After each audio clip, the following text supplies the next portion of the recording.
সুপ্রিয় দর্শক, দয়া করে না টেনে সম্পূর্ণ ভিডিওটি দেখুন। মুখোমুখি ভারত পাকিস্তান যুদ্ধের দামামা বাজতে শুরু করেছে দুই দেশের মধ্যে। তবে প্রশ্ন হচ্ছে, প্রতিবেশী দুই দেশটির মধ্যে কি যুদ্ধ এখনই বেঁধে যাচ্ছে? এ বিষয়ে পাকিস্তান কি বলছে? ভারত কি আক্রমণ করতে পারবে? কোন দেশ কতটা প্রস্তুতি নিচ্ছে যুদ্ধের ক্ষেত্রে? এসব খবরের আদ্যোপান্ত নিয়ে সাজিয়েছি আজকের এই ভিডিওটি। প্রতিবেশী দেশ ভারত ও পাকিস্তানে 22শে এপ্রিলের ঘটনা যেন আগুনে ঘি ঢেলে দেওয়ার মতো অবস্থা তৈরি করেছে। দেশ দুটির মধ্যে সম্পর্ক বর্তমানে একদম তলানিতে গিয়ে ঠেকেছে। যে কোনো মুহূর্তে পরমাণু যুদ্ধের দিকে ধাবিত হতে পারে এই দুটি দেশ, এবং পাল্টাপাল্টি তারা কড়া পদক্ষেপ নেওয়ার হুঁশিয়ারি দিয়েছে। দুই দেশের সীমান্তে যুদ্ধের দামামা বাজতে শুরু করেছে। সেনা, নৌ এবং বিমান বাহিনীকে প্রস্তুত করা হচ্ছে।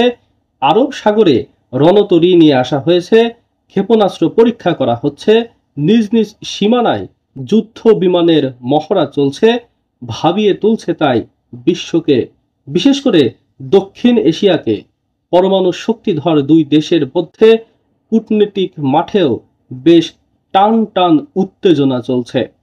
চীন, যুক্তরাষ্ট্র এবং রাশিয়ার সঙ্গে শলা পরামর্শ করছে দুই পক্ষই। 1999 সালের কার্গিল যুদ্ধেও এমন প্রস্তুতি দেখা যায়নি যেমনটি এখন চলছে। সব মিলিয়ে রীতিমতো যুদ্ধের উত্তেজনা চলছে ভারত এবং পাকিস্তানের সীমান্তে। ভারতের নৌবাহিনী আরব সাগরে একটি মিসাইল পরীক্ষা চালিয়েছে। ভারতের নিজস্ব প্রযুক্তিতে নির্মিত যুদ্ধজাহাজ আইএনএস সুরাত দ্রুতগামী এবং নিচ দিয়ে উড়ে আসা ক্ষেপণাস্ত্রকে সফলভাবে ধ্বংস করেছে। স্থলপথে শত্রু সাজোয়া গাড়ি ধ্বংসে সক্ষম ক্ষেপণাস্ত্র পরীক্ষা চালিয়েছে ভারত। ভারতের সেনাবাহিনী রাফায়েল SU-13 যুদ্ধ বিমান দিয়ে এক্সারসাইজ আক্রমণের নামে মহড়া শুরু করেছে দেশটির বিমান বাহিনী। এক্ষেত্রে ভারতের বায়ুসেনাদেরকেও যুদ্ধের জন্য প্রস্তুত করা হচ্ছে। ভারতের কড়া পদক্ষেপে ফুঁসে উঠেছে পাকিস্তান। প্রস্তুতি নিচ্ছে তারাও। পাল্টা জবাব হিসেবে ঐতিহাসিক সিমলা চুক্তি বাতিল করেছে পাকিস্তান। ভারতের সাথে ওয়াঘা সীমান্ত বন্ধ করে দেওয়ার মতো গুরুত্বপূর্ণ সিদ্ধান্ত নিয়েছে দেশটি। করাচি উপকূল থেকে সারফেস টু সারফেস মিসাইল উৎক্ষেপণের নোটিশ জারি করেছে পাকিস্তান। সূত্রের বরাত দিয়ে তথ্য জানিয়েছে ভারতের বার্তা সংস্থা ANI। সীমান্ত ঘেঁষা চৌকিগুলোতে হাই অ্যালার্ট জারি করেছে পাকিস্তান। কড়া হুঁশিয়ারি দিয়েছে দেশটির প্রধানমন্ত্রীর দপ্তর থেকেও। পাকিস্তান পূর্ণ শক্তি দিয়ে ভারতের জবাব দেওয়ার হুঁশিয়ারি দিচ্ছে। পাল্টাপাল্টি এসব পদক্ষেপ সামরিক উত্তেজনা বাড়াচ্ছে। পূর্ণ শক্তির কথা যেন সবকিছু এলোমেলো করে দিয়েছে, কেননা পাকিস্তানের কাছে পরমাণুর অস্ত্র রয়েছে। প্রতিরক্ষা বিশ্লেষকরা বলছেন যে জাতীয় নিরাপত্তা পরিষদের বিবৃতিতে সম্পূর্ণ জাতীয় শক্তি ব্যবহার করার অর্থ পরমাণু অস্ত্র প্রয়োগের সম্ভাবনাকে এবার আর উড়িয়ে দেওয়া যাচ্ছে না। পূর্ণ শক্তিতে ভারতকে থামাতে চায় পাকিস্তান, আর এতে পরমাণু যুদ্ধের আশঙ্কা করছেন সামরিক বিশ্লেষকরা। এদিকে ভারত পাকিস্তানের সেনাবাহিনীর মধ্যে গোলাগুলির ঘটনা ঘটেছে। 24শে এপ্রিল বৃহস্পতিবার রাতে জম্মু কাশ্মীরের লাইন অব কন্ট্রোল বা LOC-তে দুই পক্ষের মধ্যে গুলি বিনিময়ের ঘটনা ঘটে। সামরিক সূত্রের বরাত দিয়ে ভারতের বার্তা সংস্থা NDTV জানিয়েছে, ভারতের সেনাবাহিনীর দাবি, পাকিস্তানের সেনাবাহিনী প্রথমে ভারতের কয়েকটি পোস্ট লক্ষ্য করে গুলি ছোড়ে। জবাবে ভারতের সেনাবাহিনীও গুলি চালিয়েছে। এতে কোনো হতাহতের ঘটনা ঘটেনি বলে প্রকাশ করেছে NDTV।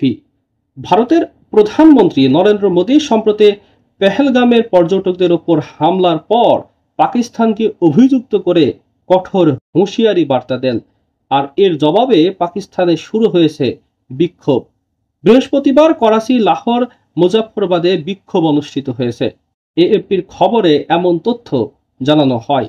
পাকিস্তানের বিক্ষোভকারীরা বলছেন, ভারত যদি যুদ্ধে জড়িয়ে যেতে চায় তাহলে প্রকাশ্যে আসুক। তারা এও বলছেন যে ভারত সিন্ধু চুক্তি বাতিলের মাধ্যমে পাকিস্তানের সাথে কার্যত যুদ্ধ শুরু করে দিয়েছে। আর এতে পাকিস্তানের থেমে থাকা একদমই উচিত নয়, পাকিস্তানেরও এগিয়ে যাওয়া উচিত যুদ্ধের দিকে।